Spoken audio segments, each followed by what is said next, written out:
सदियों के पहले चल गए ओ, कब तक आओगे मेरी जान। आऊंगा कहते चल गए ओ, कब तक इंतजार करूं। परमेश्वर के नाम की महिमा हो। प्रभात मनन की आराधना संबंधी मनन में आप सभी का हार्दिक स्वागत है। आज प्रभु के दिन में हम सब परमेश्वर की आराधना करने के लिए तैयार हैं। उसके पुत्र के बलिदान को स्मरण कर उसके पवित्र नाम की स्तुति आराधना करने के लिए आओ हम अपने मनों को तैयार करें। प्यारो, पिछले कई सप्ताह से हम प्रभु यीशु मसीह के अलग अलग नामों पर मनन कर रहे हैं। नाम एक इंसान की पहचान को बताता है। सोचिए, यदि लोगों के नाम नहीं होते तो क्या होता। यकीनन काफी अजीबोगरीब परिस्थिति बन जाती। नाम एक व्यक्ति की अपनी पहचान को प्रकट करता है, इसलिए हर एक माता पिता अपने बच्चे के लिए अच्छे से अच्छा नाम चुनते हैं, भले ही आगे चलकर उसका नाम उसके जीवन शैली से बिल्कुल भी मेल ना खाता हो। परंतु प्रभु यीशु मसीह के जितने भी नाम हम बाइबल में पढ़ते हैं, ये मात्र नाम नहीं है, परंतु यह उनका जीवन है, उनकी जीवन शैली है। It's his characters, his identity. आइए आज हम प्रभु यीशु मसीह के एक ऐसे ही नाम पर मनन करेंगे और वो नाम है अल्फा और ओमेगा, जिसे हम प्रकाशित वाक्य की पुस्तक उसका 22 अध्याय उसके 12 और 13 में पढ़ते हैं। आइए मैं इस भाव को आपके लिए पढ़ देता हूँ। प्रकाशित वाक्य की पुस्तक 22 अध्याय 12 और 13। देख, मैं शीघ्र आने वाला हूँ और हर एक के काम के अनुसार बदला देने के लिए प्रतिफल मेरे पास है। मैं अल्फा और ओमेगा, पहला और अंतिम, आदि और अंत हूँ। परमेश्वर इस पढ़े गए भाग पर अपनी आशीष दे। अल्फा और ओमेगा वास्तव में ग्रीक अर्थात यूनानी वर्णमाला है, जिसे अंग्रेजी में अल्फाबेट भी कहते हैं। अल्फा अक्षर ग्रीक वर्णमाला का पहला अक्षर होता है और उसी रीति से ओमेगा अक्षर ग्रीक वर्णमाला का अंतिम अक्षर है। जब प्रभु यीशु मसीह कहता है कि वो अल्फा और ओमेगा है, इसका मतलब वही आरंभ है और वही अंत भी है। इसका मतलब प्रभु यीशु मसीह अनंतकालीन परमेश्वर है। He is the eternal God. यशायाह की पुस्तक 41 अध्याय उसके 4 पद में परमेश्वर अपने विषय में यूं कहता है, किसने ये काम किया है और आदि से पीढ़ियों को बुलाता आया है। मैं यहोवा जो सबसे पहला और अंत के समय रहूंगा, मैं वही हूँ। फिर इसी घोषणा को परमेश्वर कुछ दूसरे बाइबल के भागों में भी करता है, जैसे कि यशायाह 44 अध्याय 6 पद, यहोवा जो इज़राइल का राजा है, अर्थात सेनाओं का यहोवा जो उसका छुड़ाने वाला है, वह यूं कहता है, मैं सबसे पहला हूँ और मैं ही अंत तक रहूंगा। मुझे छोड़ कोई परमेश्वर है ही नहीं। और 48 अध्याय 12 पद में भी कुछ यूं लिखा है, हे याकूब, हे मेरे बुलाए हुए इज़राइल, मेरी ओर कान लगाकर सुन, मैं वही हूँ, मैं ही आदि और मैं ही अंत हूँ। प्यारो, इन पढ़े गए पदों में परमेश्वर अपने आप को मैं ही आदि और मैं ही अंत हूँ कहकर प्रकट करता है। इसका मतलब परमेश्वर अपनी जिस पहचान को पुराने नियम में बार बार प्रकट करता है, उसी पहचान की घोषणा नए नियम में प्रभु यीशु मसीह अपने लिए करता है।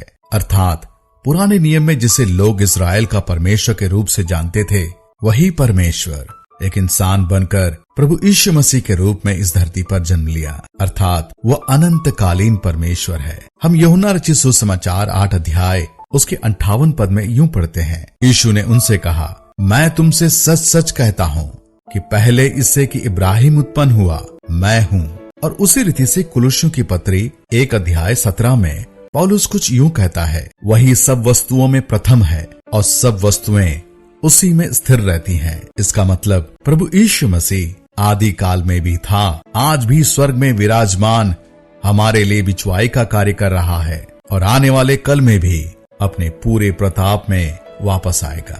वो अनंतकालीन परमेश्वर है, अल्फा और ओमेगा है, पहला और अंतिम, आदि और अंत वही है। इब्रानियों की पत्री में एक शब्द जो बार बार दोहराया गया है, वह है हमेशा के लिए अथवा सदा के लिए। अंग्रेजी में इसे फॉरएवर लिखा गया है। वास्तव में इब्रानियों की पत्री उन यहूदियों के लिए लिखी गई थी जो पुराने नियम के आधारित पुरानी बातों को थाम कर रखना चाहते थे, उन्हीं नियमों का पालन करना चाहते थे, जैसे कि बलिदान चढ़ाना, महापवित्र स्थान, याजक का कार्य इत्यादि। परंतु ये सारी बातें तो आने वाले मसीहा की ओर इशारा करने वाले मात्र एक चिन्ह के समान थे।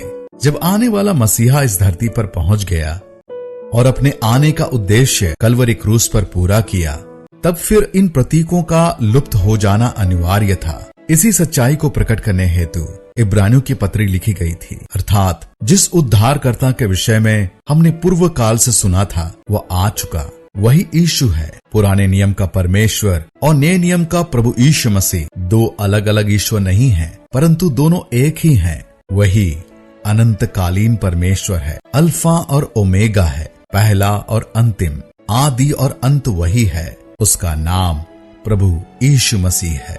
लेखक इन तमाम बातों को मन में रखते हुए प्रभु यीशु मसीह के विषय में कुछ यूं लिखता है। इब्रानियों 1 अध्याय 8 पद में उसका लेखक कहता है, परंतु पुत्र के विषय में कहता है, हे परमेश्वर, तेरा सिंहासन युगान युग रहेगा, तेरे राज्य का राजदंड न्याय का राजदंड है। लेखक इस पत्री में इन बातों को काफी विस्तार से व्यक्त करता है। इब्रानियों की पत्री 10 अध्याय उसके 14 पद में कुछ यूं लिखा है, क्योंकि उसने एक ही चढ़ावे के द्वारा उन्हें जो पवित्र किए जाते हैं सर्वदा के लिए सिद्ध कर दिया है। यदि मैं इसे संक्षिप्त में कहूँ तो ऐसा होगा कि जब से जगत का आरंभ हुआ और जिस किसी रूप में आने वाले उद्धारकर्ता की चर्चा की गई, चाहे वो किसी भी ग्रंथ में क्यों ना हो, पर सारी बातें प्रभु यीशु मसीह की ओर इशारा करती है।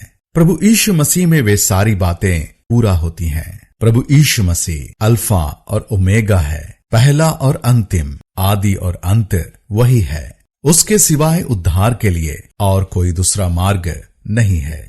वो अनंतकालीन परमेश्वर है। आइए इन्हीं विचारों को मन में रखते हुए एक आभारी हृदय से हमारे प्रभु यीशु मसीह की स्तुति आराधना करें, जो अल्फा और ओमेगा है, पहला और अंतिम, आदि और अंत वही है। आइए उस परमेश्वर के सम्मुख झुके, उसके नाम की प्रशंसा और बढ़ाई करें, उसके नाम की जय जयकार करें। हम इस मनन को आगे भी जारी रखेंगे। परमेश्वर के नाम की महिमा हो। आप सबको मेरा जय मसीह की।